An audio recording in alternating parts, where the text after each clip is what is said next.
Bonjour, bienvenue dans cette vidéo. Aujourd'hui, je vais vous montrer comment on peut utiliser des caméras Mivo, qui sont des caméras de streaming, pour les utiliser dans des conférences, entre autres des conférences Teams. L'objectif aujourd'hui, c'est de vous montrer comment on peut utiliser des caméras externes dans Teams pour faire simplement un peu de montage avec des vues différentes et du travail un peu différent, etc. Et donc pour ça, en fait, j'utilise une solution qui s'appelle Mivo. Donc Mivo, c'est une solution qui appartient à Logitech, hein, qui fait partie de la gamme Logitech for Creator. Et Mivo, ce sont des caméras de streaming que je vais vous montrer tout à l'heure. Et ces caméras, elles sont connectées en travers d'une application mobile. Et donc l'application mobile que j'utilise aujourd'hui, c'est la Mivo Multicaméra. Et donc en fait, là, on se retrouve sur effectivement mon application. Et donc je démontre un peu mon application, juste pour vous montrer un peu l'origine du sujet. En fait, je vais même arrêter l'application et la relancer pour que vous puissiez voir exactement comment ça se passe.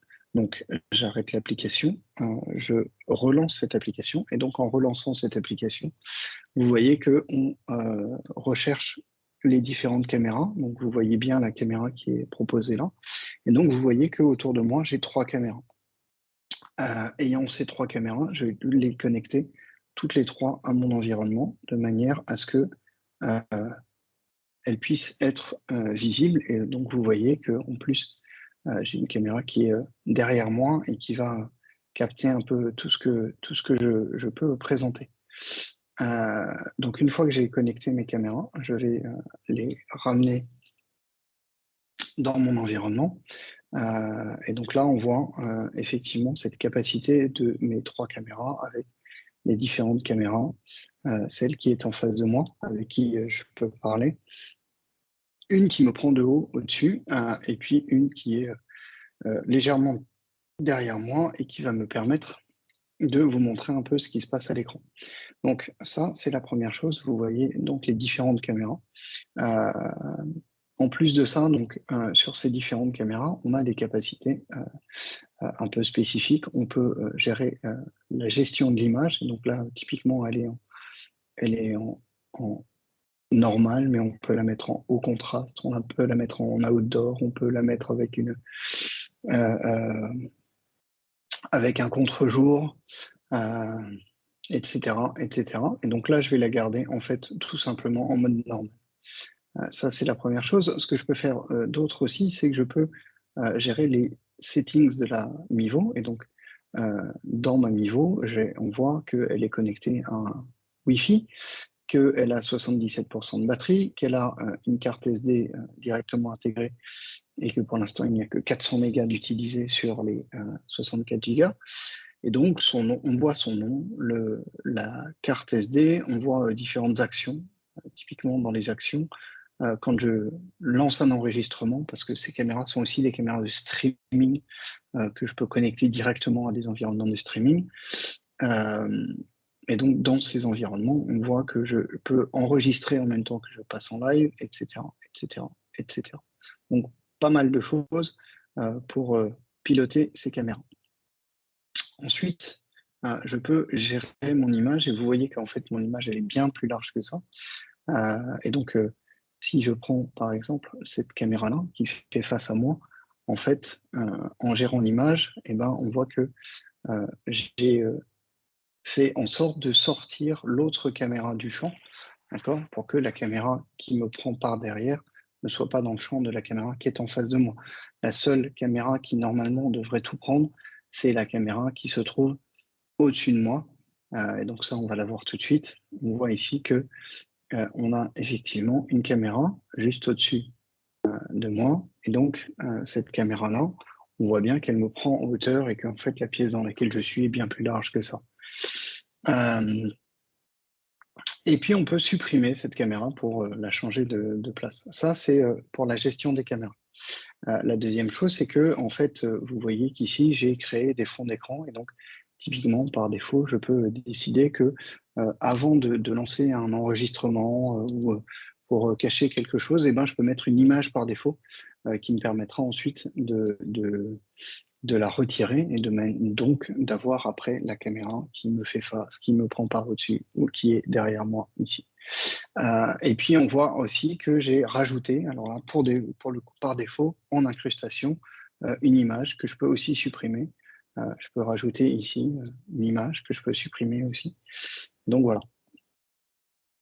Donc je vais rajouter ma petite image et donc je peux effectivement, si je le veux, rajouter d'autres graphiques. Et donc voilà, différents éléments pour les graphiques. Et puis après, je peux rajouter aussi d'autres audios pour capter l'audio. Mais il se trouve que là, pour le coup, sur cet enregistrement, l'audio est fait par Teams. Et donc, une fois que je suis dans cet environnement-là, on voit que j'ai d'autres éléments, typiquement le type de transition que je vais avoir entre mes différentes caméras quand je vais passer d'une caméra à une autre. Donc là, par exemple, je suis en crossfade, mais je pourrais faire du slide, je pourrais faire du cut, etc. On a donc tout un certain nombre d'éléments comme ça. Par exemple, l'autodirector. L'autodirector, c'est le fait de dire, bah voilà, par défaut, ma caméra par défaut, c'est celle qui me fait face, et donc c'est celle qui va pouvoir me prendre, et chaque fois que je changerai de caméra, elle reviendra sur cette caméra. Donc, on peut sélectionner, là, on va dire qu'au bout de 20 secondes, par exemple, eh ben, je reviendrai sur ma caméra par défaut. Et donc, ça va me permettre aussi de montrer comment ça fonctionne. Voilà. Ou on peut demander aussi à ce qu'elle bascule d'un mode à un autre en disant, bah voilà, j'ai par défaut, elle va prendre ça et ça. Et donc, toutes les 20 secondes ou toutes les 30 secondes, toutes les 40 secondes, elle va basculer d'une caméra à une autre pour pouvoir montrer un peu les différentes choses qui se font. Voilà. Les settings des crops, vous avez vu que tout à l'heure j'ai découpé l'image avec la capacité de zoomer, etc. Et donc voilà, où est-ce qu'on va gérer ça? Et voilà, un certain nombre d'autres éléments qui vont vous permettre de piloter vos caméras. Mais l'intérêt aujourd'hui, c'est de voir comment je vais pouvoir utiliser ces caméras et comment je vais pouvoir les mettre en œuvre dans mon environnement Teams.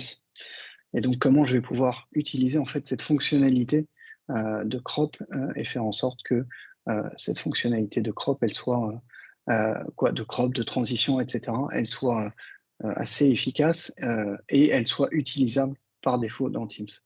Donc pour ça, je vais revenir sur mes caméras, voilà. Et puis je vais arrêter de diffuser mon écran d'iPad. Donc maintenant, je vais passer sur l'écran de mon PC et je vais vous présenter la manière dont j'utilise l'application. Donc je vous ai présenté l'application Mivo Multicam sur mon iPad. Comme vous l'avez compris, c'est une application qui est disponible sur mobile, et je vous partage mon écran. Donc vous voyez bien que ici j'ai une application qui s'appelle Mivo Multicam. Et donc cette application me permet de retrouver mon iPhone qui pilote justement mes caméras. Et derrière ça, eh ben, vous allez voir que sur mon client Teams, que vous avez maintenant en plein écran, je vais pouvoir choisir dans mes device settings le Mivo Multicam. Une fois que c'est fait, eh ben, j'ai activé ma caméra. Donc vous voyez là que ma caméra va mettre un certain temps à arriver, il y a un peu de latence, c'est du réseau. J'arrête de partager mon écran, je suis toujours en Spotlight, et là vous voyez que effectivement j'ai bien cet enregistrement et j'utilise bien une de mes caméras. Et d'ailleurs, je vais pouvoir basculer pour vous montrer que ce multicam est utilisé ici sur mon iPhone. Voilà, et donc je peux basculer d'une caméra à une autre de manière très simple. Donc vous me voyez pris par en haut, vous me voyez pris de face, et tout ça dans la solution Teams. Donc cette application, elle est disponible pour tout le monde. Les niveaux sont disponibles, vous pouvez les acheter. En termes de rendu, en termes de vidéo, etc., vous avez vraiment un sujet qui est assez intéressant. Voilà, c'était tout pour aujourd'hui.